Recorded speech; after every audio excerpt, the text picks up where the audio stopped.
Hello, my lovely Virgos. This is your reading for the week of August 17th. And of course, it's Virgo, Sun, Moon, Rising, and it won't be for everybody. Virgo, the interesting image that I got for you was I was seeing you in a garden. But the interesting thing is, it was a garden that my mother used to have when we were living up north. It was a very, very small patch of earth that actually got enough sunlight in order to grow things, and she couldn't grow much. But what they're showing me is you there. And this was at our camp up in the woods, so it was really limited sunlight because there were a lot of trees. So what I'm seeing is it's a small spot.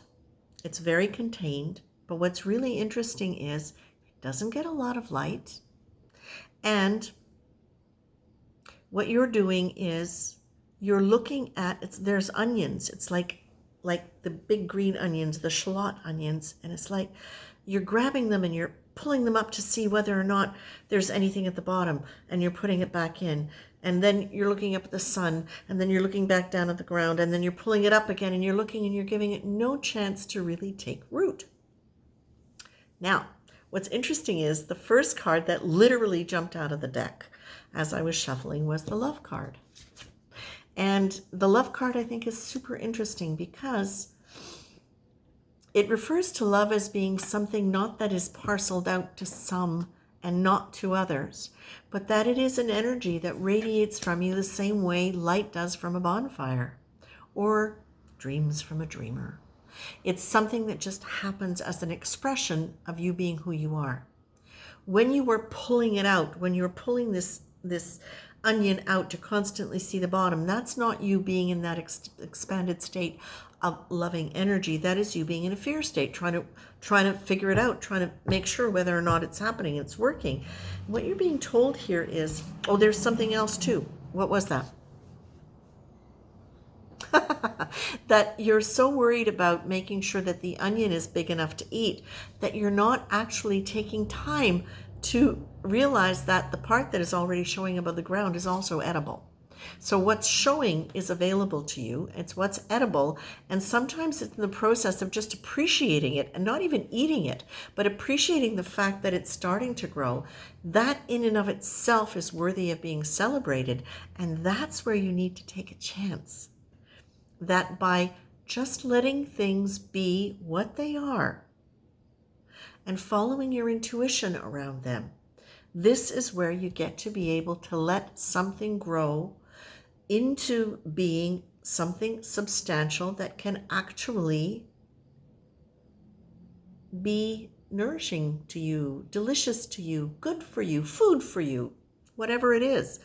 I do believe it might be around love, and not necessarily romantic love.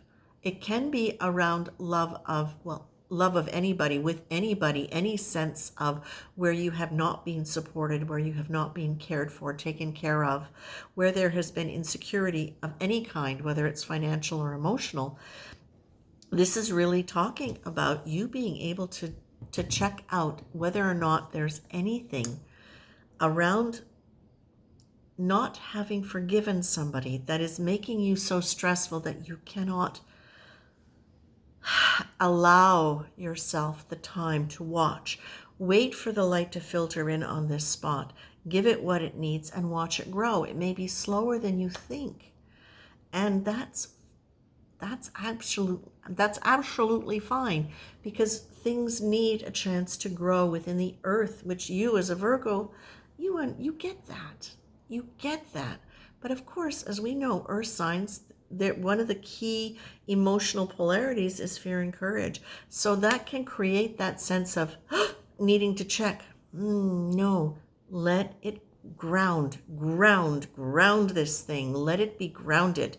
Let it receive light. Let yourself watch it.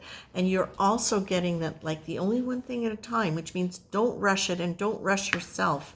And also remember that there are angels everywhere, so that when you start questioning whether or not there is any kind of divine intervention in your life, remember there is. All around, everywhere.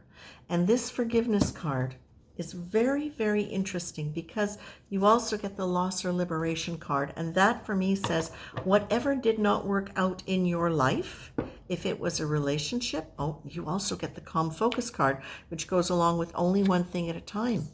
All right. So listen, what they were saying was, whatever you've lost, if it was a personal relationship, say a romantic relationship, then losing it was the right thing for you at that time, for who you were, period. That's it. And if this is about another situation, the loss you might be giving up is your sense of victimization, your sense of blaming, your need to hang on to it in any kind of negative way. That might be the thing you're giving up. You know, sometimes when we have been badly treated by somebody, there is almost this quality of, what's the feeling? What's the name for that? It's not self-righteousness, but it's almost like I'm entitled to be hurt. I'm entitled to blame because I am hurt. But all you're doing there is you're fighting for your own limitations, because those kind of energies hold you in and stop you from being able to expand. And you know, in the forgiveness card too, I just want to add in here, it might be forgiveness for yourself. So I think of my dad. Who chose to let my stepmother pass her last days in the home. And he went out of his way in every single possible way to take care of her and do the very, very best thing that he possibly could. Part of the reason that he was the way he was with her was because he regretted not having been more present for my mother when my mother was ill. And when my stepmother died, he grieved both of them at the same time. And so what I'm looking at this with you, my dears, is there forgiveness that you need to give yourself around another relationship? Is there anything lingering there for you that is making you feel like maybe you don't deserve to be okay? Maybe you need to hang on to that sense of, I have wronged somebody, or I have not been there. But please remember, that doesn't help whoever you didn't help. This is just you swimming around in a bad feeling as though punishing yourself is actually going to help. No, taking responsibility, acknowledging it so that you can grow from it, absolutely. But to stay in that and to not move forward into something different or something better, that doesn't help you. And Spirit doesn't applaud that at all, Virgo. Not at all, at all. So my dears, I'm going to leave you with that, because I feel like this is saying to you, you can risk success in moving forward in love and in relationship in whatever way that you decide you want to. You do have the intuition card here, and you've got angels everywhere. One thing at a time, calm focus, but take a chance on success and check in to see whether or not you need to drop anything around forgiveness or blame or judgment. And remember that love is something we are all working to express more of. And this is important for you, Virgo. It's coming in right now. The idea that you embody love because you are love. That this is not about doing for or having things done for you. And that as you can sink into that state of love as an expression of who you are, this is where you start really understanding the true nature of what forgiveness is really about and of what love is really about. This is a big one for you, Virgo. I'm going to leave you with that. Much love and take care. And thank you so much for showing up and for leaving comments. I really genuinely appreciate them. Thank you and much love.